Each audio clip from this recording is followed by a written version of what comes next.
दोस्तों नमस्कार, ये है मार्गदर्शन फॉर सिविल सर्विसेज। मैं अनुराग चौधरी।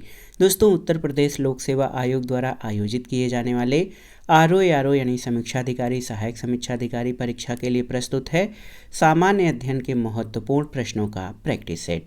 ये प्रश्न आपके यूपीपीसीएस प्रारंभिक परीक्षा 2024 के लिए भी अति महत्वपूर्ण हैं। दोस्तों इस प्रैक्टिस सेट में शामिल सभी प्रश्न स्तरीय प्रकार के हैं और आपकी आगामी परीक्षाओं के लिए अति संभावित हैं। इन प्रश्नों को सॉल्व करते समय हम उनकी व्याख्या भी करते चलेंगे ताकि आप प्रश्नों को आसानी से समझ सकें। दोस्तों आपके लिए एक सुझाव है कि प्रैक्टिस सेट को सॉल्व करते समय आप कॉपी पेन लेकर बैठिएगा, जिससे कुछ महत्वपूर्ण तथ्य या कोई फैक्ट आ जाए तो उसको आप अलग से नोट कर लीजिए, बाद में रिवीजन करने में भी आसानी रहेगी। तो आइए शुरू करते हैं समीक्षा अधिकारी सहायक समीक्षा अधिकारी और यूपीपीसीएस प्रारंभिक परीक्षा के लिए सामान्य अध्ययन के महत्वपूर्ण प्रश्नों का प्रैक्टिस सेट।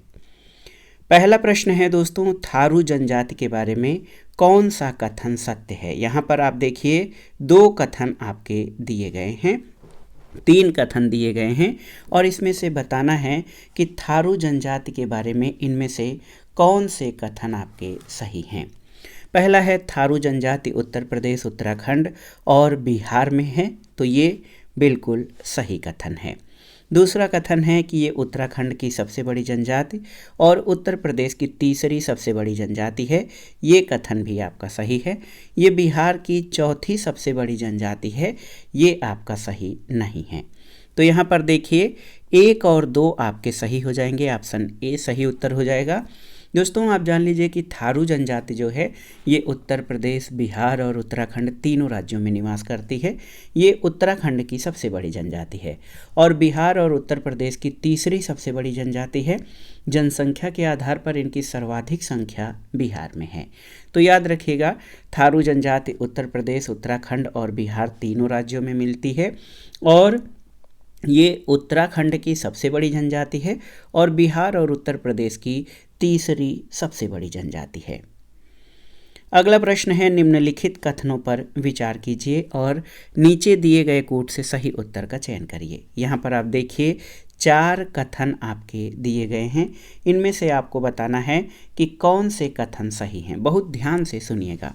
देखिए, कालपोंग जल विद्युत परियोजना अंडमान और निकोबार द्वीप समूह में कालपोंग नदी पर स्थित है, बिल्कुल सही है। उत्तर प्रदेश में रानी लक्ष्मीबाई बांध परियोजना बेतवा नदी पर निर्मित है, ये भी सही है। गोविंद बल्लभ पंत सागर जलाशय उत्तर प्रदेश और छत्तीसगढ़ की सीमा पर है, तो ये सही नहीं है। और मैथान बांध दामोदर नदी की सहायक नदी बराकर पर है, तो ये आपका सही है। तो यहाँ पर आप देख सकते हैं कि 1, 2 और 4 आपके सही हैं, ऑप्शन ए सही उत्तर हो जाएगा।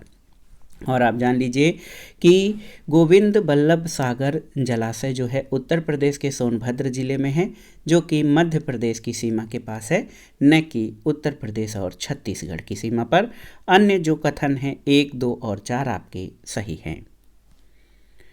अगला प्रश्न है, भारत में गन्ना के संदर्भ में निम्नलिखित कथनों पर विचार कीजिए। गन्ना के संदर्भ में यहाँ पर 3 कथन आपके दिए गए हैं। गन्ने का बीज एसबीआई कोयम्बटूर में उत्पादित किया जाता है, सही है। शक्कर नगर जो चीनी का प्रमुख उत्पादक केंद्र है तेलंगाना में है, सही है। कर्ण 14 सहज 3 और सीओ 12009 संकल्प गन्ना की किस्में हैं, बिल्कुल सही है। तो ये तीनों ही कथन आपके सही हैं, ऑप्शन डी सही उत्तर हो जाएगा। आप देख लीजिए दोस्तों, गन्ने का बीज जो है ये एसबीआई कोयम्बटूर में उत्पादित किया जाता है। शक्कर नगर वर्तमान तेलंगाना राज्य में है। कर्ण 14 सहज 3 और सीओ यहाँ पर सीओ देखिए संकल्प गन्ना की किस्में हैं।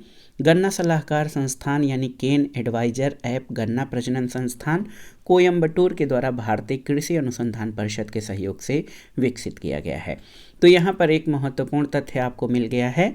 गन्ना सलाहकार या केन एडवाइजर ये एक मोबाइल ऐप है जो कि गन्ना प्रजनन संस्थान कोयम्बटूर द्वारा भारतीय कृषि अनुसंधान परिषद के सहयोग से विकसित किया गया है, इसको याद कर लीजिएगा। अगला प्रश्न है कि कोयला उत्पादन में राज्यों के घटते क्रम आपको बताना है।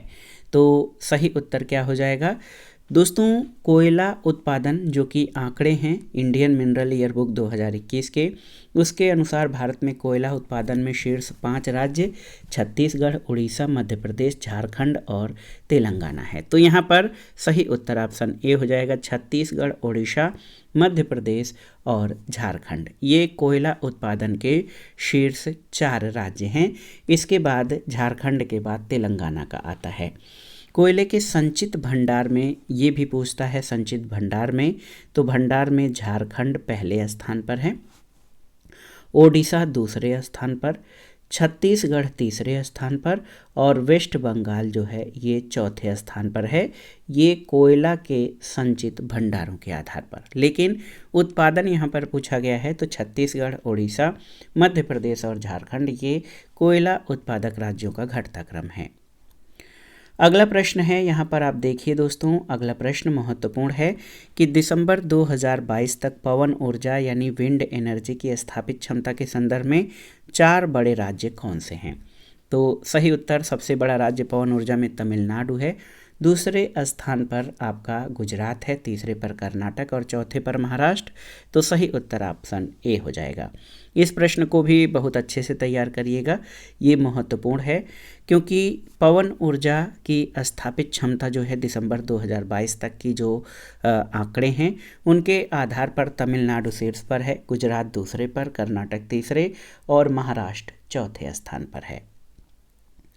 अगला प्रश्न है, निम्नलिखित में से कौन सा कथन सही नहीं है, आपको बताना है। तो यहाँ पर 4 कथन दिए गए हैं, इनमें से 3 सही है, एक आपका सही नहीं है। कोंकण रेलवे रोहा से मंगलुरु को जोड़ता है, बिल्कुल सही है। सिक्किम को छोड़कर भारत के सभी राज्यों में रेलवे नेटवर्क का विस्तार हो गया है, एकदम सही है। NH2 असम, नागालैंड, मणिपुर, मिजोरम राज्यों से गुजरता है, सही है। और वर्तमान में भारत का सबसे लंबा राष्ट्रीय राजमार्ग NH44 NS है, ये आपका सही नहीं है। तो आप देख सकते हैं ऑप्शन डी जो है ये आपका सही नहीं है, अन्य कथन आपके सही हैं।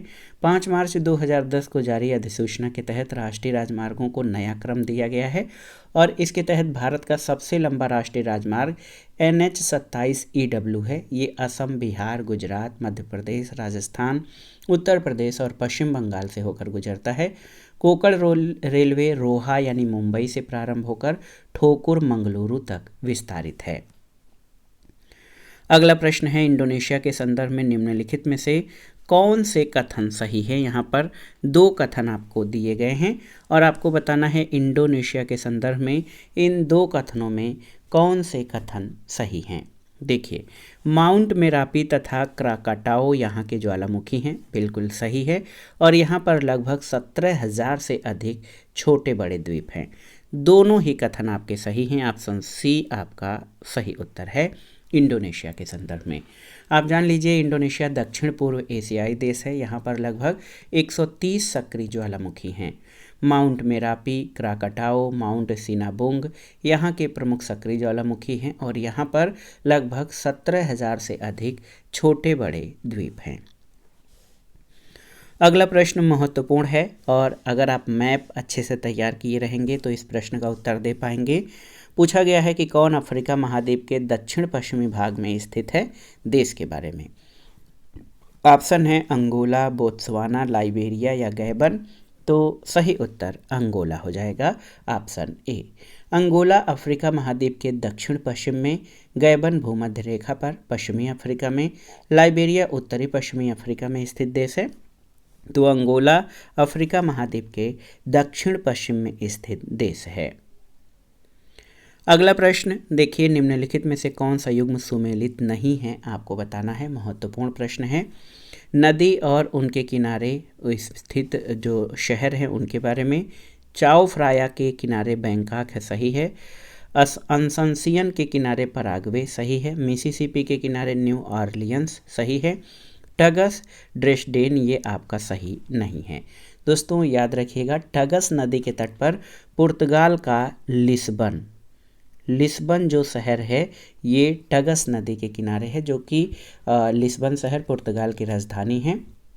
इसके अलावा आप जान लीजिए कि अन्य जो आपके विकल्प हैं वो सही हैं। अगला प्रश्न है कौन सा युग्म सही सुमेलित नहीं है। यहाँ पर जनजाति और उनका निवास क्षेत्र आपसे पूछा गया है कि कौन सा इसमें से सही नहीं है। सकाई जनजाति मलय प्रायद्वीप में सही है, याद रखिएगा। मसाई जनजाति पूर्वी अफ्रीका में बिल्कुल सही है। बोरोरो जनजाति मलेशिया, तो ये आपका सही नहीं है। और यूका गिर जनजाति उत्तरी पूर्वी साइबेरिया, ये आपका सही है। यहाँ पर देखिए बोरोरो जनजाति मलेशिया में, ये सही नहीं है। क्यों? क्योंकि बोरोरो जनजाति आपकी ब्राज़ील में पाई जाती है। ब्राज़ील में बोरारो जनजाति है, न कि मलेशिया में। ऑप्शन सी आपका सही उत्तर हो जाएगा, जो कि सही सुमेलित नहीं है। एक प्रश्न आसान सा जिसको आप देखते ही हल कर सकते हैं, बहुत ही आसान सा है कि सेबी निम्नलिखित में से किस क्षेत्र की नियामक संस्था है, आपको बताना है। यातायात, पर्यटन, दूरसंचार या प्रतिभूतियों और कमोडिटी बाजार की। तो सही उत्तर ऑप्शन डी, प्रतिभूति और कमोडिटी बाजार की नियामक संस्था है सेबी। दोस्तों आप जान लीजिए कि सेबी भारत में प्रतिभूति और कमोडिटी बाजार के जो है नियामक संस्था है। इसकी स्थापना याद रखिएगा 1992 में एक वैधानिक निकाय के रूप में की गई थी और इसका मुख्यालय जो है ये मुंबई में स्थित है सेबी का। अगला प्रश्न है भारत में 2023-24 बजट के अनुसार राजकोषीय घाटा कितने प्रतिशत रहने का अनुमान है। तो ये 5.9%, ऑप्शन सी, याद रखिएगा।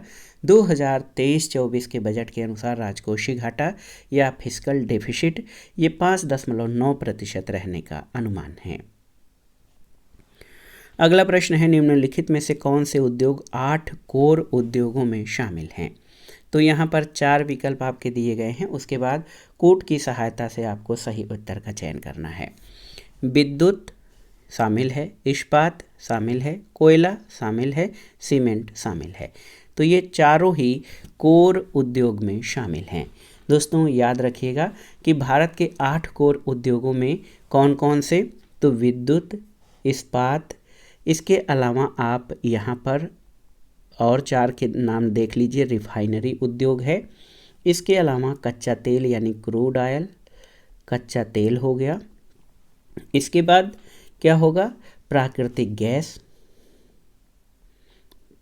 गैस यानी नेचुरल गैस, और क्या है ये उर्वरक उद्योग। तो रिफाइनरी उत्पाद, कच्चा तेल, प्राकृतिक गैस और उर्वरक, इसके अलावा विद्युत, इस्पात, कोयला और सीमेंट, ये भारत के 8 कोर उद्योग हैं। अगला प्रश्न है निम्न युग्मों में से कौन सा सुमेलित नहीं है, आपको बताना है। समिति या आयोग और उनके कार्यों का सुमेलन करना है। इसमें बताना है कि कौन सुमेलित नहीं है। खिसरो समिति कृषि और ग्रामीण शाख सही सुमेलित है। नरसिम्हन समिति वित्तीय क्षेत्र में सुधार सही है। मल्होत्रा समिति बीमा क्षेत्र में सुधार ये भी सही है। और राजा जी चलैया समिति बेरोजगारी अनुमान ये सही नहीं है। क्यों? क्योंकि राजा जी चलैया समिति 1991 में टैक्स स्ट्रक्चर रिफॉर्म के लिए गठित की गई थी। 1991 में जो है राजा जी चलैया समिति की स्थापना बेरोजगारी के अनुमान के लिए नहीं बल्कि कर संरचना में सुधार के लिए की गई थी। अगले प्रश्न पर आते हैं। आसान सा प्रश्न है, ऋग वैदिक काल में वेकनाट से क्या तात्पर्य था, आपको बताना है। तो सही उत्तर ऋग वैदिक काल में वेकनाट सूदखोर को कहा जाता था। ऑप्शन सी आपका सही उत्तर है। महत्वपूर्ण प्रश्न है, वेकनाट दोस्तों ये सूदखोर को कहा जाता था ऋग वैदिक काल में। अगला प्रश्न है, नैनार के संबंध में सही कथनों का चयन करिए। तो यहाँ पर 3 कथन आपके दिए गए हैं, इनमें बताना है नैनार से संबंधित इनमें से कौन से कथन सही हैं। कोड के आधार पर आपको उत्तर का चयन करना है। तो यहाँ पर आप देखिए दोस्तों, महत्वपूर्ण प्रश्न है कि नैनारों की संख्या 63 थी, बिल्कुल सही है। और ये शैव थे, एकदम सही है। तेवरम और तिरुवशाकम इनके गीतों के संकलन हैं, सही है। और अपार, सबंदर, सुंदरार और माणिक व सागर नैनार थे, सही है। तो ये तीनों ही कथन आपके सही हैं, 1, 2, 3 आपके सही उत्तर हो जाएंगे। याद रखिएगा, महत्वपूर्ण प्रश्न है। नैनारों के संबंध में नैनारों की संख्या 63 थी, ये शैव थे। तेवरम और तिरुवशाकम इनके गीतों का संकलन है। अपार, सबंदर, सुंदरार और मणिक्कव सागर नैनार थे। तीनों ही कथन आपके सही हैं। अगला प्रश्न है, निम्नलिखित में से किसने स्वर्ण, रजत और ताम्र सिक्कों को चलवाया था?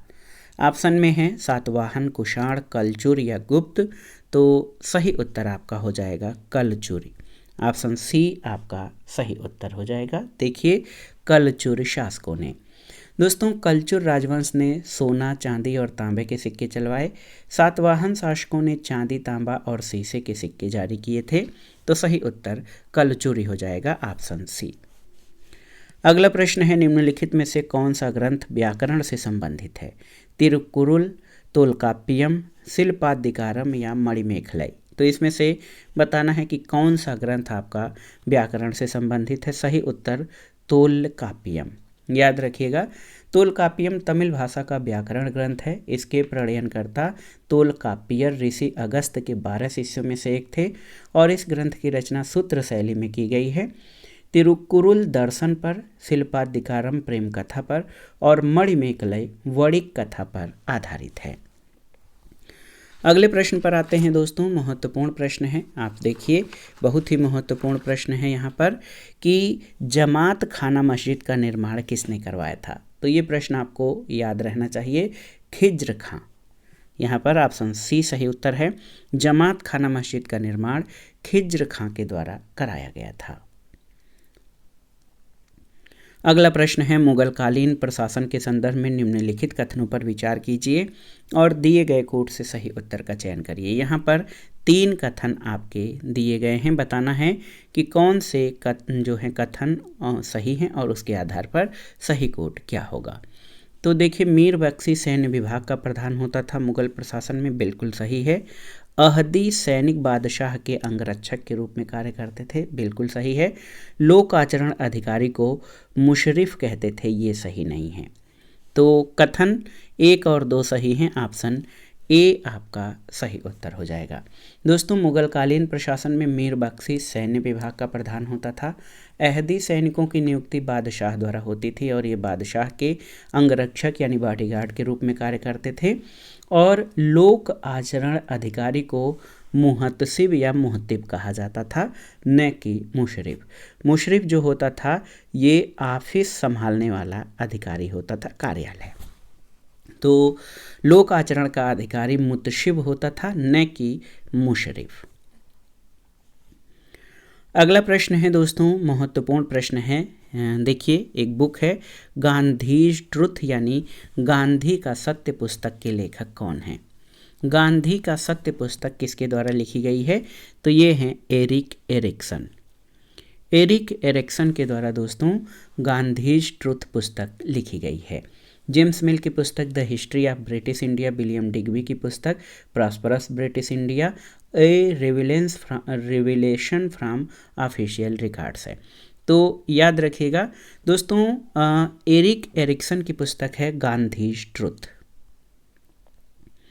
अगला प्रश्न है, 4 कथन दिए गए हैं, इनमें से आपको बताना है कि कौन सा कथन सही नहीं है। तो इससे स्पष्ट है कि 3 कथन आपके सही हैं, 1 सही नहीं है, वही आपका सही उत्तर होगा। देखिए, Lord Hastings, Charles Metcalfe, Macaulay और लॉर्ड रिपन स्वतंत्र प्रेस के समर्थक थे, बिल्कुल सही है। Lord Wellesley, Lord Minto, Lord Adam, Lord Canning भारतीय प्रेस की स्वतंत्रता के पक्ष में नहीं थे, बिल्कुल सही है। समाचार पत्र संबंधी कानूनों की समीक्षा के लिए 1925 में प्रेस कमेटी की नियुक्ति की गई थी, सही नहीं है। और 1908 में the papers news papers act पास किया गया था, तो ये आपका सही है। सी आपका सही नहीं है। क्यों? आप देखिए, महत्वपूर्ण प्रश्न है कि समाचार पत्र संबंधी कानूनों की समीक्षा के लिए 1921, याद रखिएगा 1921 में प्रेस कमेटी की नियुक्ति की गई थी। इसके अध्यक्ष टी.बी. सप्रू थे और इस कमेटी की सिफारिश पर 1908 और 1910 में प्रेस से संबंधित नियमों को रद्द कर दिया गया था। तो ऑप्शन सी जो है ये आपका सही नहीं है, अन्य कथन सही है। अगला प्रश्न है, निम्नलिखित में से कौन सा युग्म सुमेलित नहीं है, आपको बताना है। तो यहाँ पर देखिए, नाट्य नृत्य हिमाचल प्रदेश सही है, खानटुम नृत्य मिजोरम सही है। अब देखिए, थाली नृत्य मेघालय ये आपका सही नहीं है, कोरकू नृत्य महाराष्ट्र सही है। तो याद रखिएगा, थाली नृत्य मेघालय का नहीं बल्कि ये उत्तराखंड का है। याद रखिएगा, उत्तराखंड का लोक नृत्य है थाली नृत्य, न कि मेघालय का। अन्य नृत्य आपके सही है, नाट्य नृत्य हिमाचल प्रदेश, खानटुम नृत्य मिजोरम, थाली नृत्य उत्तराखंड और कोरकू नृत्य महाराष्ट्र का है। ऑप्शन सी आपका सही उत्तर नहीं है, ऑप्शन सी सही सुमेलित नहीं है। अगला प्रश्न है, कौन सा युग्म सुमेलित नहीं है। यहाँ पर देखिए, 4 कथन और जो है उनसे संबंधित वर्ष दिए गए हैं, 4 घटनाएं और उनसे संबंधित वर्ष दिए गए हैं। तो इसमें आपको बताना है कि कौन सा सही नहीं है। दारुल उलूम देवबंद सहारनपुर 1866 सही है, दारुल उलूम नवातुल उलमा अलीगढ़ सही नहीं है, यूनाइटेड इंडियन पैट्रियाटिक एसोसिएशन 1888 सही है और ईस्ट इंडिया एसोसिएशन 1866 सही है। तो आप जान लीजिए कि ऑप्शन बी जो है ये आपका सही सुमेलित नहीं है। क्यों? क्योंकि दारुल उलूम आप देखिए 1866 में देवबंद में स्थापित हुआ। दारुल उलूम नवातुल उलमा की स्थापना 1898 में लखनऊ में की गई थी। ये अलीगढ़ में नहीं बल्कि लखनऊ में इसकी स्थापना की गई थी और इसकी स्थापना नवातुल उलमा द्वारा की गई थी, जिसका गठन 1893 में कानपुर में अलीगढ़ के मौलाना लुत्फुल्लाह साहब की अध्यक्षता में किया गया था। अगला प्रश्न है, निम्नलिखित में से कौन सा युग्म सुमेलित नहीं है, आपको बताना है। देखिए, यहाँ पर 4 उद्योग और उनसे संबंधित स्थानों का जो है जोड़ा दिया गया है। आपको बताना है कि कौन सा सुमेलित नहीं है। भारतीय चमड़ा रंगाई और जूता संस्थान कानपुर सही है, तेल शोधक कारखाना मथुरा सही है, कृत्रिम अंग निर्माण लिमिटेड कानपुर सही है, परमाणु शक्ति केंद्र टुंडला ये आपका सही नहीं है। क्यों? क्योंकि अगर जो यूपी से संबंधित महत्वपूर्ण जो मिलान है, उद्योग और स्थान है, तो उसमें परमाणु शक्ति केंद्र टुंडला में स्थित नहीं है। ये नरौरा, आपने सुना भी होगा, पढ़ा भी होगा, नरौरा बुलंदशहर में स्थित है, न कि टुंडला में। टुंडला फिरोजाबाद जनपद में स्थित महत्वपूर्ण रेलवे जंक्शन है। अगला प्रश्न है, उत्तर प्रदेश में वायु अपरदन से सर्वाधिक प्रभावित जिला कौन सा है? तो सही उत्तर आप बताइए। वायु अपरदन से सर्वाधिक प्रभावित जिला मथुरा और आगरा हैं। तो यहाँ पर मथुरा सही उत्तर हो जाएगा, ऑप्शन ए। याद रखिएगा, मथुरा जनपद और इसके साथ ही आगरा जनपद ये भी वायु अपरदन से सर्वाधिक प्रभावित है। अगला प्रश्न है, उत्तर प्रदेश ललित कला अकादमी के प्रथम अध्यक्ष कौन थे?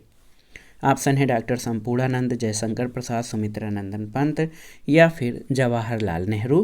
तो सही उत्तर डॉक्टर संपूर्णानंद, ऑप्शन ए।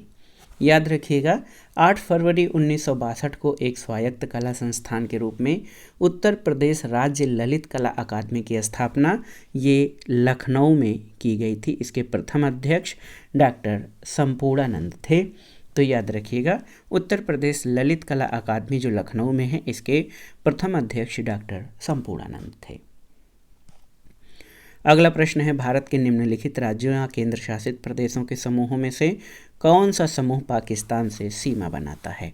महत्वपूर्ण प्रश्न है, आप जान लीजिए कि पाकिस्तान से सीमा बनाने वाले राज्य और केंद्र शासित प्रदेश पंजाब, जम्मू कश्मीर, लद्दाख, राजस्थान और गुजरात हैं। तो यहाँ पर ऑप्शन बी आपका सही उत्तर हो जाएगा। दोस्तों, आप जान लीजिए कि पाकिस्तान के साथ भारतीय राज्य पंजाब, राजस्थान, गुजरात और केंद्र शासित प्रदेश जम्मू और कश्मीर तथा लद्दाख सीमा बनाते हैं नई स्थिति के अनुसार, क्योंकि जम्मू कश्मीर और लद्दाख 2 केंद्र शासित प्रदेश बने हैं। अब पंजाब, राजस्थान, गुजरात के साथ जम्मू कश्मीर और लद्दाख दोनों ही केंद्र शासित प्रदेश आपके पाकिस्तान से सीमा बनाते हैं। अगला प्रश्न है कन्याकुमारी से सटी पहाड़ियाँ कौन सी हैं? ऑप्शन है अन्नामलाई पहाड़ियाँ, नीलगिरी पहाड़ियाँ, कार्डामम पहाड़ियाँ या शेवराय पहाड़ियाँ। तो सही उत्तर कार्डामम पहाड़ियाँ यानी इलायची पहाड़ियाँ। दोस्तों, अन्नामलाई के दक्षिण में कार्डामम या इलायची की पहाड़ियाँ हैं। इनका विस्तार कन्याकुमारी तक लगभग 8 डिग्री 19 मिनट उत्तरी अक्षांश तक है, इसलिए कार्डामम पहाड़ियाँ कन्याकुमारी से सटी हैं। अगला प्रश्न है कौन सा सही सुमेलित नहीं है? जनजाति और उनकी अवस्थिति का मिलान आपको करना है। अंगामी नागालैंड सही है, बिरहोर झारखंड सही है, खस अरुणाचल प्रदेश ये आपका सही नहीं है, टोडा तमिलनाडु सही है। खस जो है ये अरुणाचल प्रदेश में नहीं बल्कि उत्तराखंड, हिमाचल, जम्मू कश्मीर राज्यों में है। तो ये जो खस है पहाड़ी क्षेत्रों में उत्तराखंड, हिमाचल प्रदेश और जम्मू कश्मीर राज्यों में है, न कि अरुणाचल प्रदेश में। तो सही उत्तर ऑप्शन सी होगा जो कि सुमेलित नहीं है। अगला प्रश्न है भारतीय उपमहाद्वीप पर ग्रीष्म ऋतु में उच्च ताप और निम्न दाब हिंद महासागर से वायु का कर्षण करते हैं, जिसके कारण क्या प्रवाहित होती हैं? तो सही उत्तर इसके कारण दक्षिणी पश्चिमी मानसून यानी मानसूनी हवाएं प्रवाहित होती हैं, जो कि मुख्यतः दक्षिणी पश्चिमी मानसून है। ग्रीष्म ऋतु में भारत में उच्च तापमान के कारण उत्तरी पश्चिमी भारत में निम्न दाब की स्थिति बनती है, जिस कारण दक्षिणी पश्चिमी मानसूनी हवाएं भारत में प्रवेश करती हैं। अगला प्रश्न है दलहनी फसलों के उत्पादन के लिए कौन सा तत्व महत्वपूर्ण और आवश्यक है? आपको बताना है। क्रोमियम, कोबाल्ट, आयोडीन या सोडियम? तो सही उत्तर कोबाल्ट। यहाँ पर देखिए ये कृषि से संबंधित ये प्रश्न है, आपका भूगोल से भी पूछा जा सकता है। तो कोबाल्ट राइजोबियम द्वारा तात्विक नाइट्रोजन स्थिरीकरण के लिए आवश्यक तत्व है और विटामिन B12 के संश्लेषण में सहायक होता है। अगला प्रश्न है कौन सा विकल्प सही सुमेलित है? आपको बताना है यहाँ पर। तो यहाँ देखिए बहुत ही महत्वपूर्ण प्रश्न है। मैग्नीज बेलाडीला सही नहीं है, बॉक्साइड लोहरदगा सही है, लोहा कोडरमा सही नहीं है, अभ्रक तलचर ये भी सही नहीं है। तो केवल और केवल ऑप्शन बी आपका सही है। बॉक्साइड के भंडार झारखंड के लोहरदगा में पाए जाते हैं। कोडरमा जो है, कोडरमा ये लोहा के लिए नहीं बल्कि अभ्रक के लिए, तलचर कोयला के लिए और बेलाडीला लौह अयस्क के लिए प्रसिद्ध है। अगले प्रश्न पर आते हैं। महत्वपूर्ण प्रश्न है वैश्विक शांति सूचकांक 2023 में भारत किस स्थान पर है? तो ये करंट अफेयर्स का प्रश्न है, बहुत अच्छे से इसको तैयार करिएगा। दोस्तों, ग्लोबल पीस इंडेक्स 2023 के अनुसार जो है भारत जो है 126वें स्थान पर है। ऑप्शन डी आपका सही उत्तर है। बहुत ही महत्वपूर्ण प्रश्न है दोस्तों। वैश्विक शांति सूचकांक 2023 में भारत 126वें स्थान पर है और पहला स्थान पर जो है आइसलैंड है। आइसलैंड दुनिया का सर्वाधिक शांत देश या सबसे शांत देश है। अगला प्रश्न है नीति आयोग द्वारा जारी निर्यात तैयारी सूचकांक रिपोर्ट 2022 से संबंधित निम्नलिखित कथनों पर विचार कीजिए। यहाँ पर 3 कथन आपके दिए गए हैं निर्यात तैयारी सूचकांक 2022 के संबंध में। इसमें से बताना है कि कौन से कथन आपके सही हैं। यह सूचकांक 4 स्तंभों नीति, व्यवसाय पारितंत्र, निर्यात पारितंत्र और निर्यात निष्पादन पर आधारित है। बिल्कुल सही है। समग्र रैंकिंग में गुजरात को शीर्ष स्थान मिला है, सही नहीं है। और भारत का शीर्ष निर्यातक जिला सूरत गुजरात है, ये भी सही नहीं है। केवल और केवल कथन 1 आपका सही है। निर्यात तैयारी सूचकांक 2022 राज्यों के प्रदर्शन को 4 स्तंभों नीति, व्यवसाय पारितंत्र, निर्यात पारितंत्र और निर्यात निष्पादन में मूल्यांकन करता है। समग्र रैंकिंग में गुजरात नहीं बल्कि तमिलनाडु को शीर्ष स्थान मिला है और गुजरात चौथे तथा उत्तर प्रदेश 7वें स्थान पर है। और निर्यातक जिला जो है अगर पूछा गया है सूरत नहीं बल्कि ये जामनगर जिला है, जो कि भारत का शीर्ष निर्यातक जिला है। गुजरात रत्न और पेट्रोलियम को शामिल न करते हुए से सभी वस्तुओं के संदर्भ में शीर्ष निर्यातक जिला पुणे है। तो केवल और केवल कथन 1 सही है। अगला प्रश्न है महत्वपूर्ण प्रश्न है, आपसे पूछा गया है कि व्हाइट यानी सफ़ेद पर्वत कहाँ पाए जाते हैं? तो सही उत्तर क्या हो जाएगा? संयुक्त राज्य अमेरिका में। याद रखिएगा, व्हाइट पर्वत संयुक्त राज्य अमेरिका के न्यू हैम्पशायर और मायने में विस्तारित हैं। अगला प्रश्न है, कौन सा देश युग्म अरल सागर के किनारे है? तो अरल सागर के जो किनारे वाले देश हैं कजाकिस्तान और उज्बेकिस्तान, आप याद रखिएगा, ऑप्शन ए आपका सही उत्तर है। अगला प्रश्न है, कौन सी नहर दक्षिणी जर्मनी में आंतरिक जलमार्ग के रूप में प्रयोग की जाती है? तो आप जानते हैं लुडविग्स नहर। दोस्तों, लुडविग्स नहर ये साउथ जर्मनी में आंतरिक जलमार्ग के रूप में प्रयुक्त की जाती है। याद रखिएगा, लुडविग्स नहर दक्षिणी जर्मनी में आंतरिक जलमार्ग के रूप में प्रयोग की जाती है। ये बहुत ही महत्वपूर्ण प्रश्न है। बोल्गा डान नहर के बारे में जान लीजिए। तो बोल्गा डान नहर ये रूस में स्थित है। इसके अलावा सफ़ेद सागर नहर रूस में है, जो कि सफ़ेद सागर और लेक ओनेगा को आपस में जोड़ती है। अगला प्रश्न है, मुख्य कारक जो किसी क्षेत्र के जलवायु को निर्धारित करता है वो क्या है? ऊंचाई, अक्षांश, वनस्पति का प्रकार या समुद्र से समीपता? तो सही उत्तर अक्षांश, ऑप्शन बी। याद रखिएगा, जलवायु को निर्धारित करने वाला मुख्य कारक अक्षांश होता है और विभिन्न अक्षांशों के अनुसार ही जलवायु की प्रमुख पेटियों का विभाजन किया जाता है। अगला प्रश्न है, मलेशिया में किंटा घाटी प्रसिद्ध है किसके लिए? आपको बताना है। तो किंटा घाटी ये टिन उत्पादन के लिए प्रसिद्ध है। ऑप्शन सी आपका सही उत्तर है। याद रखिएगा, मलेशिया में किंटा घाटी टिन उत्पादन के लिए प्रसिद्ध है।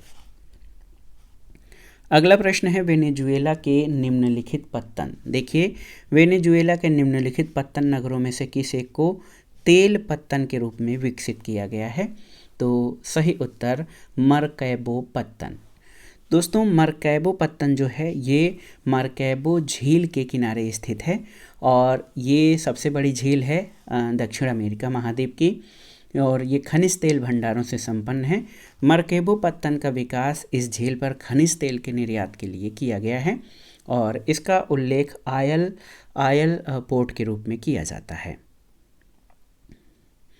अगला प्रश्न करंट से है। 3 से 16 जुलाई 2023 के मध्य लंदन यूके में आयोजित विंबलडन 2023 के पुरुष एकल विजेता कौन रहे हैं?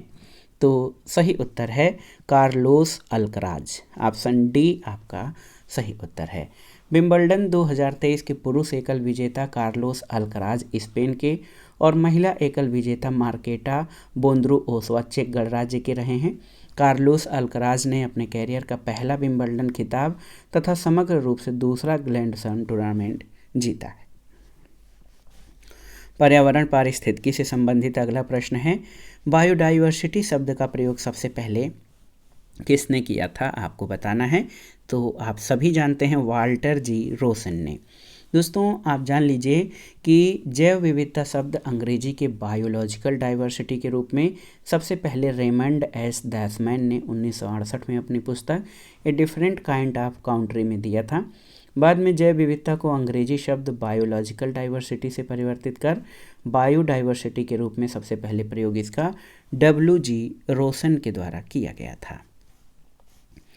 अगला प्रश्न है, ड्यूगोंग एक समुद्री जीव जो कि विलोपन की कगार पर है, ये क्या है? आपको बताना है। तो ये एक स्तनधारी है। दोस्तों, ड्यूगोंग जो है ये स्तनधारी यानी मैमल श्रेणी में आता है और ये IUCN की जो रेड लिस्ट है उसमें असुरक्षित यानी वल्नरेबल की श्रेणी में शामिल है। अगला प्रश्न है, मानव की कौन सी क्रिया जलवायु से सर्वाधिक प्रभावित होती है? आपको बताना है। मत्स्य उद्योग, खनन, निर्माण या कृषि? तो सही उत्तर क्या है? जलवायु परिवर्तन कृषि को प्रभावित करने की क्षमता रखता है। तो यहाँ पर आपका सही उत्तर कृषि हो जाएगा। ऑप्शन डी सही उत्तर है। मानव की जो कृषि क्रिया है ये जलवायु से सर्वाधिक प्रभावित होती है और तापमान बढ़ने से मिट्टी की नमी और कार्यक्षमता प्रभावित होती है, मिट्टी की लवणता बढ़ती है, जलवायु परिवर्तन से फसलों की उत्पादकता भी प्रभावित होती है। तो ये कृषि जो है ये जलवायु मानव की ऐसी प्रक्रिया है जो कि जलवायु से सर्वाधिक प्रभावित होती है। अगला प्रश्न है, निम्नलिखित दशाओं में कौन से वैश्विक ताप या ग्लोबल वार्मिंग के असर को इंगित करते हैं। यहाँ पर 4 जो कथन हैं आपके दिए गए हैं, उनमें से कोड का प्रयोग करके आपको बताना है। तो बहुत ही महत्वपूर्ण है। आप देखिए, हिमानी का पिघलना, सागरी तल में उत्थान, मौसमी दशाओं में परिवर्तन और ग्लोबली तापमान में वृद्धि, ये सभी चारों जो दशाएं हैं ये दोस्तों ये वैश्विक ताप को इंगित करते हैं। ऑप्शन डी आपका सही उत्तर है। अगला प्रश्न करेंट अफेयर से है कि 16 अगस्त 2023 को प्रधानमंत्री नरेंद्र मोदी की अध्यक्षता में आर्थिक मामलों की कैबिनेट समिति ने किस योजना को मंजूरी दी है। तो याद रखिएगा, प्रधानमंत्री विश्वकर्मा योजना। और ये दोस्तों प्रधानमंत्री विश्वकर्मा योजना के तहत कारीगर और शिल्पकारों को पीएम विश्वकर्मा प्रमाण पत्र और पहचान पत्र के माध्यम से मान्यता प्रदान की जाएगी और 5% की रियायती ब्याज दर के साथ 1 लाख रुपए तक का पहला किस्त और 2 लाख रुपए तक का द्वितीय किस्त की ऋण सहायता प्रदान की जाएगी। अगला प्रश्न है, सूची 1 का सूची 2 के साथ सुमेलन कीजिए और नीचे दिए गए कोड का प्रयोग करके सही उत्तर का चयन करिए। यहाँ पर अभ्यारण्य या राष्ट्रीय उद्यान और प्रमुख संरक्षित वन्य पशु का सुमेलन आपको करना है। काजीरंगा, तो ये प्रमुख रूप से गैंडा संरक्षण के लिए, गिर शेर संरक्षण के लिए, सुंदरवन ये आपका बाघ संरक्षण के लिए और पेरियार हाथी संरक्षण के लिए प्रसिद्ध हैं। तो याद रखिएगा 4 3 1 2, तो यहाँ पर विकल्प जो है 4 3 1 2 ऑप्शन सी इस प्रश्न का सही उत्तर हो जाएगा। अगले प्रश्न पर आते हैं दोस्तों, राष्ट्रीय बहुआयामी गरीबी सूचकांक एक प्रगति समीक्षा 2023 के अनुसार निम्नलिखित कथनों पर विचार कीजिए। यहाँ पर 3 कथन आपके दिए गए हैं, इसमें आपको बताना है कि कौन से कथन सही हैं राष्ट्रीय बहुआयामी गरीबी सूचकांक 2023 के बारे में। 17 जुलाई 2023 को ये रिपोर्ट नीति आयोग द्वारा जारी की गई है, बिल्कुल सही। नवीनतम रिपोर्ट राष्ट्रीय परिवार स्वास्थ्य सर्वेक्षण 5 2019 से 2021 पर आधारित है, सही है। और वर्ष 2015-16 से 2019-21 के दौरान देश में रिकॉर्ड 13.5 करोड़ यानी 135 मिलियन लोग बहुआयामी गरीबी से मुक्त हुए हैं। तो ये सभी कथन आपके सही हैं, ऑप्शन डी आपका सही उत्तर है। अगला प्रश्न कथन और कारण से संबंधित है, आपको बताना है। कथन है कि जाड़े की ऋतु में दिल्ली में वायु प्रदूषण उच्च स्तर का रहता है, बिल्कुल सही है। कारण है मोटर गाड़ियों में दहन प्रक्रिया जाड़े में बढ़ जाती है, तो ये आपका सही नहीं है। तो ए सही परंतु आर गलत है, ऑप्शन सी आपका सही उत्तर है। दोस्तों दिल्ली में जाड़े की ऋतु में वायु प्रदूषण का स्तर काफ़ी बढ़ जाता है क्योंकि ठंडी वायु भारी होती है, इसलिए बहुत ऊंचाई तक नहीं उठती है और धरातल से कुछ ऊंचाई पर धूल गैस आदि की एक परत बन जाती है, तो कथन सही हो जाएगा। दोस्तों जाड़े में जो गाड़ियों की दहन प्रक्रिया है ये बढ़ती नहीं बल्कि घट जाती है। अगला प्रश्न है, निम्नलिखित में से कौन सा सही सुमेलित नहीं है, आपको बताना है। प्रदूषक और होने वाली बीमारी, तो यहाँ पर आप देखिए कि पारा से मिनीमाटा बीमारी बिल्कुल सही है, कैडमियम से इटाई सही है, नाइट्रेट आयन से ब्लू बेबी सिंड्रोम सही है और फ्लोराइड आयन से अपच ये आपका सही नहीं है। क्यों? क्योंकि फ्लोराइड आयन की अधिकता से दांतों की बीमारी जिसको फ्लोरोसिस होती है ये हो जाती है और इस बीमारी में दांतों का बाह्य आवरण जो इनेमल होता है ये प्रभावित होता है और दांतों में पीलापन आ जाता है। तो फ्लोराइड आयन ये अपच से नहीं जबकि दांतों की व्याधि फ्लोरोसिस से संबंधित है। अगला प्रश्न है, सूची 1 का सूची 2 से सुमेलन करिए और दिए गए कोड से सही उत्तर का चयन करिए। घटना और यौगिक आपका मिलान करना है। तो यहाँ पर देखिए अम्ल वर्षा ये इसमें सबसे ज़्यादा योगदान सल्फर डाइऑक्साइड देता है। प्रकाश रासायनिक धुंध, ये प्रकाश रासायनिक धुंध असंतृप्त हाइड्रोकार्बन से होते हैं, तो यहाँ पर 4 हो जाएगा। हीमोग्लोबिन के साथ संयोजन, तो ये कार्बन मोनोऑक्साइड करता है। ओजोन परत का क्षरण CFC यानी क्लोरोफ्लोरोकार्बन करता है। तो सही सुमेलन आपका क्या हो जाएगा? सही सुमेलन देखिए यहाँ पर हो जाएगा 3 4 2 1 ऑप्शन सी। अगला प्रश्न है कि निम्नलिखित में से कौन सा सही सुमेलित नहीं है, यहाँ पर आपको बताना है। देखिए, पारिस्थितिक विज्ञान का केंद्र बंगलुरु सही है। भारतीय वन्य प्राणी संस्थान देहरादून सही है। भारतीय वन प्रबंधन संस्थान कोलकाता ये आपका सही नहीं है। और भारतीय पर्यावरण और विकास का गोविंद वल्लभ पंत संस्थान अल्मोड़ा ये सही है। तो ऑप्शन सी आपका सही सुमेलित नहीं है। क्यों? क्योंकि आप जान लीजिए, भारतीय वन प्रबंधन संस्थान कोलकाता में नहीं बल्कि भोपाल मध्य प्रदेश में स्थित है। भारतीय वन प्रबंधन संस्थान भोपाल में है, न कि कोलकाता में। अगला प्रश्न है, उत्तर प्रदेश से प्रकाशित होने वाला प्रथम समाचार पत्र कौन सा था? तो उत्तर है बनारस अखबार, ऑप्शन बी। यहाँ पर याद रखिएगा कि बनारस अखबार हिंदी से प्रकाशित होने वाला उत्तर प्रदेश का पहला समाचार पत्र था। ये राजा शिव प्रसाद सितारे हिंद के प्रकाशन में और गोविंद रघुनाथ दत्ते के संपादकत्व में काशी यानी वाराणसी से 1845 में प्रकाशित हुआ था। तो याद रखिएगा, उत्तर प्रदेश से प्रकाशित होने वाला पहला समाचार पत्र बनारस अखबार था। अगला प्रश्न है, निम्नलिखित में से कौन सही सुमेलित नहीं है? आपको बताना है। महत्वपूर्ण प्रश्न है। उत्तर प्रदेश किसान समृद्धि आयोग 2017 सही है। उत्तर प्रदेश मुख्यमंत्री बाल सेवा योजना 2021 सही है।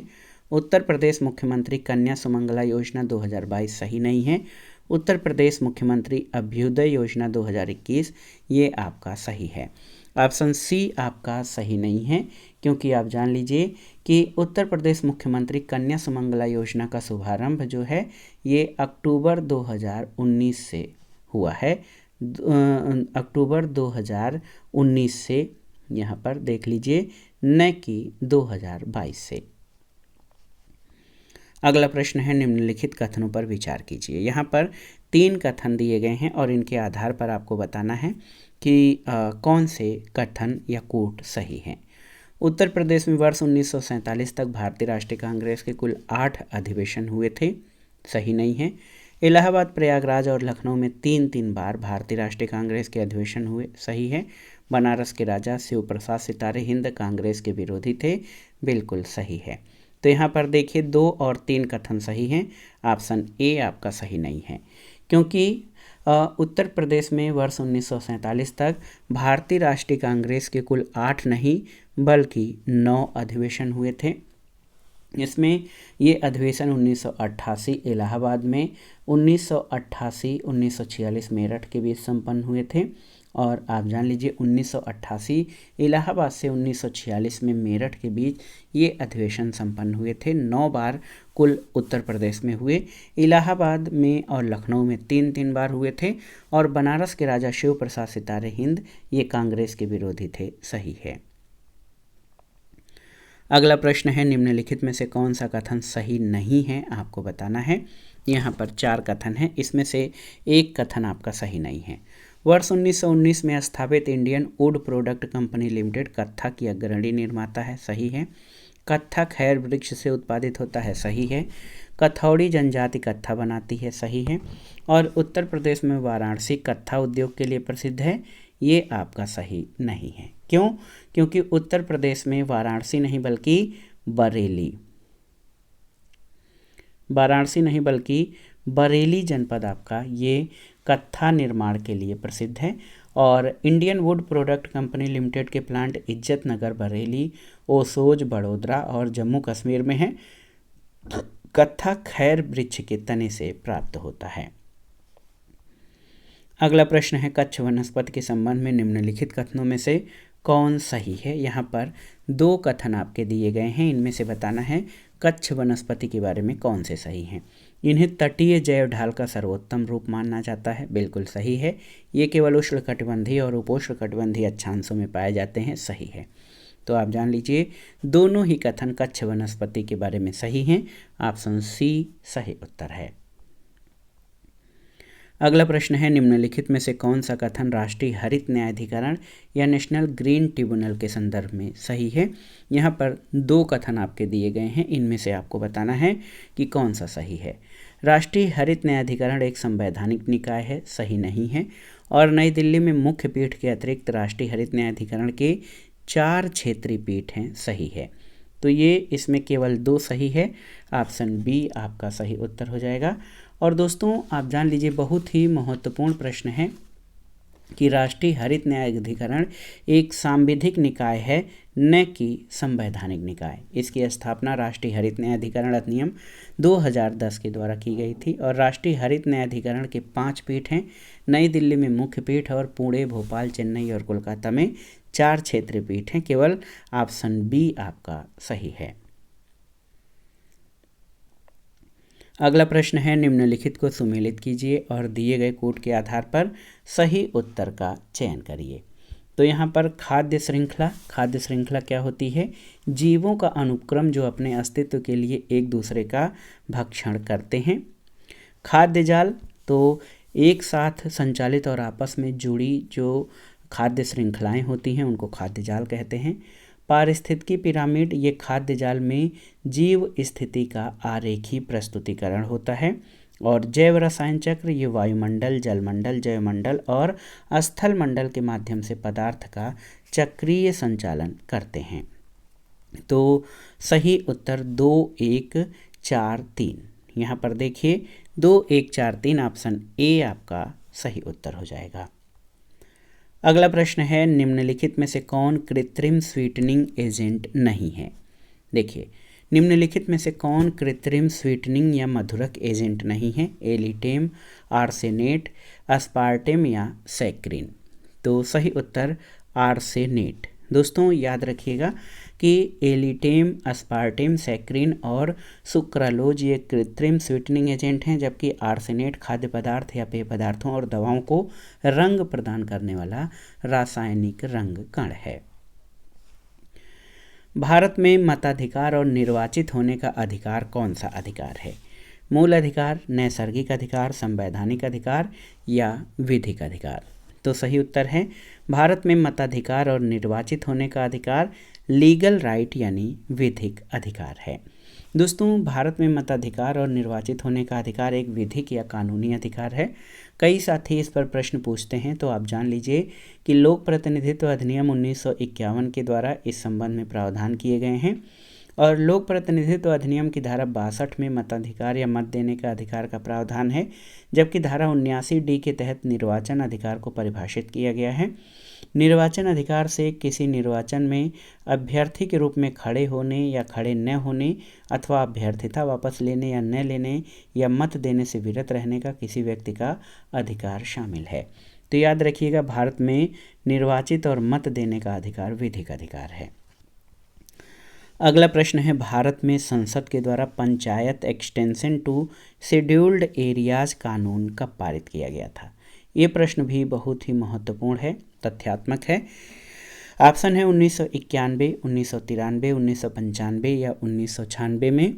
तो सही उत्तर 1996 ऑप्शन डी। दोस्तों याद रखिएगा कि भारत में संसद के द्वारा panchayat extension the scheduled areas कानून 1996 में पारित किया गया और ये अधिनियम पंचायतों से संबंधित भाग 9 के प्रावधानों को अनुसूचित क्षेत्रों में विस्तारित करने के लिए अधिनियमित किया गया था। अगला प्रश्न है, भारत के राज्यों, संघ राज्यों की विधानसभाओं में न्यूनतम सदस्य संख्या जिस राज्य में है वह सदस्य संख्या कितनी है? तो सही उत्तर क्या हो जाएगा इसका? सही उत्तर 30 है, ऑप्शन बी। दोस्तों भारत के राज्य और संघ राज्य क्षेत्रों में न्यूनतम विधानसभा सदस्य संख्या वाला राज्य जो है ये पुडुचेरी है और यहाँ पर जो विधानसभा सदस्य संख्या 30 है ये केंद्र शासित प्रदेश में था। और जबकि सबसे कम विधानसभा सीटों वाला जो सदस्य वाला राज्य है वो सिक्किम है, यहाँ 32 हैं। सबसे अधिक विधानसभा सदस्यों वाला राज्य उत्तर प्रदेश, जहाँ 403 विधानसभा सीटें हैं और दूसरे स्थान पर पश्चिम बंगाल 294, तीसरे स्थान पर महाराष्ट्र 288 और चौथे स्थान पर बिहार, जहाँ 243 विधानसभा सीटें हैं। अगला प्रश्न है, देखिए यहाँ पर पहले कंफर्म कर लेते हैं भारत के राज्य और संघ राज्य क्षेत्रों में विधानसभाओं के न्यूनतम सदस्य। तो अगर राज्य और संघ राज्य क्षेत्र दोनों हैं तो पुडुचेरी 30 हो जाएगा, केवल राज्य भर होगा तो यहाँ 32 जो है वो सिक्किम होगा। अगले प्रश्न पर आते हैं, केंद्रीय विधानसभा। दोस्तों यहाँ पर आप देख लीजिए महत्वपूर्ण प्रश्न है। केंद्रीय विधानसभा के निम्नांकित में कौन से निर्वाचन भारत शासन अधिनियम 1919 के तहत हुए थे, आपको बताना है। तो सही उत्तर क्या हो जाएगा, आप बताइए। सही उत्तर आप कूट के आधार पर यहाँ पर करना है। 1926, 37, 1945 और 1952 के इनमें से कौन कौन से निर्वाचन भारत शासन अधिनियम 1919 के तहत हुए थे, आपको बताना है। तो 1926 और 1945। देखिए दोस्तों, देखिए कि 1926 और 1945 के केंद्रीय विधानसभा चुनाव भारत शासन अधिनियम 1919 के तहत हुए थे। 1945 का केंद्रीय विधानसभा चुनाव भारत शासन अधिनियम 1919 के तहत कराया गया अंतिम निर्वाचन था। अगला प्रश्न है, NIRF इंडिया रैंकिंग 2023 की समग्र श्रेणी में किस संस्थान को शीर्ष स्थान प्राप्त हुआ है? तो सही उत्तर IIT मद्रास, ऑप्शन ए। दोस्तों याद रखिएगा, 5 जून 2023 को केंद्रीय शिक्षा मंत्रालय ने नेशनल इंस्टीट्यूशन रैंकिंग फ्रेमवर्क के अंतर्गत देश में उच्च शिक्षा संस्थानों की इंडिया रैंकिंग 2023 जारी की और समग्र श्रेणी में भारतीय प्रौद्योगिकी संस्थान मद्रास को पहला स्थान प्राप्त हुआ और भारतीय विज्ञान संस्थान बेंगलुरु को विश्वविद्यालय श्रेणी में पहला स्थान मिला था। अगला प्रश्न राज्य व्यवस्था से है कि निम्न सूची 1 का सूची 2 से सुमेलन करिए। तो भारतीय संविधान का भाग 9 ये पंचायतों से संबंधित है। भारतीय संविधान का भाग 8 ये संघ राज्य क्षेत्र से। भारतीय संविधान का भाग 4A ये मूल कर्तव्य से और 9A ये नगर पालिका से संबंधित है। तो यहाँ पर देखिए 3, 1, 4, 2 3, 1, 4, 2 ऑप्शन ए इस प्रश्न का सही उत्तर हो जाएगा। तो याद रखिएगा, भारतीय संविधान का भाग 9 पंचायतें, भारतीय संविधान का भाग 8 संघ राज्य क्षेत्र, भारतीय संविधान का भाग 4A मूल कर्तव्य और 9A नगर पालिकाओं से संबंधित है। अगला प्रश्न है, सूची 1 का सूची 2 से सुमेलन करिए और दिए गए कोड से सही उत्तर का चयन करिए। संस्थान और अनुच्छेदों का मिलान करना है। तो यहाँ पर देखिए, भारत का नियंत्रक और महालेखा परीक्षक ये संविधान के अनुच्छेद 148 से संबंधित है। वित्त आयोग संबंधी प्रावधान अनुच्छेद 280 में है। प्रशासनिक अधिकरण की व्यवस्था अनुच्छेद 323A में और संघ लोक सेवा आयोग की व्यवस्था अनुच्छेद 315 में वर्णित है। तो 3, 2, 4 और 1 विकल्प देखते हैं। 3, 2, 4 और 1 ऑप्शन ए आपका सही उत्तर है। अगला प्रश्न करेंट अफेयर से है। आप देखिए, 28 मई 2023 को प्रधानमंत्री नरेंद्र मोदी द्वारा नए संसद भवन का उद्घाटन किया गया। इसमें से संबंधित निम्नलिखित कथनों पर विचार कीजिए और दिए गए कोड के आधार पर सही उत्तर का चयन करिए। तो यहाँ पर आप देखिए दोस्तों, बहुत ही महत्वपूर्ण प्रश्न है, कौन सा कथन सही है। देखिए, इस अवसर पर प्रधानमंत्री द्वारा 75 रुपये का सिक्का और स्मारक डाक टिकट जारी किया गया। नए संसद भवन के मुख्य द्वार पर पवित्र सिंगोल स्थापित किया गया है और नए संसद भवन में लोकसभा सदस्यों के लिए कुल 866 और राज्यसभा हाल में 380 सदस्यों के बैठने की क्षमता है। इसमें से केवल कथन 1 आपका सही है, ऑप्शन ए सही उत्तर हो जाएगा। दोस्तों आप जान लीजिए कि ऑप्शन ए क्यों केवल सही हो रहा है, तो इसके बारे में डिटेल देख लीजिए कि नए संसद भवन के उद्घाटन के अवसर पर प्रधानमंत्री ने 75 रुपये का सिक्का और स्मारक डाक टिकट जारी किया और इस अवसर पर लोकसभा कक्ष में स्पीकर की कुर्सी के ठीक बगल में पवित्र सिंगोल रखा गया है, न कि मुख्य द्वार पर नहीं, लोकसभा अध्यक्ष की कुर्सी के बगल में। और नए संसद भवन में लोकसभा सदस्यों के लिए 888 न कि 866 और 380 नहीं बल्कि राज्यसभा में 384 सदस्यों के बैठने की क्षमता है। तो यहाँ पर आप देखिए कि कथन केवल 1 सही है, 2 और 3 आपके सही नहीं हैं। अगला प्रश्न और आज का जो प्रैक्टिस सेट है इसका आखिरी प्रश्न है। निम्नलिखित कथनों पर विचार कीजिए। यहाँ पर 4 कथन दिए गए हैं। इन कथनों के आधार पर सही कोड से आपको उत्तर का चयन करना है। भारत एक लोकतांत्रिक राज्य व्यवस्था है, सही है। भारत एक संप्रभुता संपन्न राज्य है, सही है। भारत में लोकतांत्रिक समाज है, सही है। और भारत एक कल्याणकारी राज्य है। तो चारों ही कथन आपके सही हैं। दोस्तों, संविधान की प्रस्तावना के अनुसार भारत एक संपूर्ण प्रभुत्व संपन्न समाजवादी पंथनिरपेक्ष लोकतांत्रिक गणराज्य है और भारत में एक लोकतांत्रिक राज्य व्यवस्था स्थापित की गई है और वह एक संप्रभुता संपन्न राज्य है। साथ ही भारत में एक लोकतांत्रिक समाज है। इसके अलावा भारत एक कल्याणकारी राज्य है। संविधान के भाग 4 जो कि नीति निर्देशक तत्व हैं, भारत के कल्याणकारी स्वरूप को मूर्त रूप प्रदान करते हैं। तो सभी चारों कथन आपके सही हो जाएंगे। तो दोस्तों, ये था आज का वीडियो। RO-ARO परीक्षा जो 11 फरवरी को आयोजित होनी है उसके लिए, और UP-PCS प्रारंभिक परीक्षा जो मार्च में आयोजित होनी है उसके लिए ये प्रैक्टिस सेट सामान्य अध्ययन के महत्वपूर्ण प्रश्नों का प्रैक्टिस सेट था और इसमें हमने 70 प्रश्नों को सॉल्व किया है। बाकी के जो प्रश्न हैं इस प्रैक्टिस सेट के हम आगे के वीडियो में सॉल्व करेंगे। आप इन प्रश्नों को तैयार कर लीजिएगा। ये प्रश्न स्तरीय प्रकार के हैं और हल्के नहीं हैं, आयोग द्वारा पूछे जाने वाले प्रश्नों के लेवल के हैं और इसलिए हमने इन प्रश्नों को शामिल किया है ताकि ये आपकी तैयारी और मूल्यांकन भी इससे होता रहेगा। हमने व्याख्या के क्रम में कुछ महत्वपूर्ण तथ्यों को रेखांकित किया है और कुछ महत्वपूर्ण तथ्यों को आपसे साझा भी किया है। और हमने शुरू में कहा था कि आप इस प्रैक्टिस सेट को सॉल्व करते समय नोटबुक और पेन लेकर बैठिएगा ताकि कुछ महत्वपूर्ण तथ्यों को आप नोट भी करते चलेंगे, जिससे रिवीजन में आसानी रहेगी। तो इस प्रैक्टिस सेट के जो अगले प्रश्न हैं 71 से 140 तक, उनको हम अगले सेट में सॉल्व करेंगे।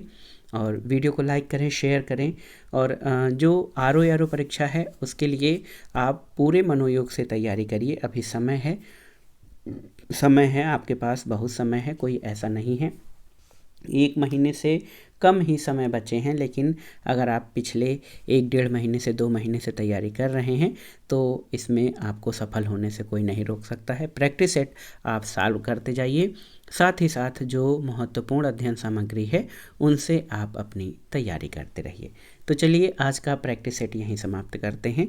आगे का जो प्रैक्टिस सेट है उसको हम अगले वीडियो में प्रस्तुत करेंगे। वीडियो को लाइक करें, शेयर करें और इस चैनल मार्गदर्शन फॉर सिविल सर्विसेज को सब्सक्राइब करें। वीडियो देखने के लिए धन्यवाद दोस्तों। नमस्कार।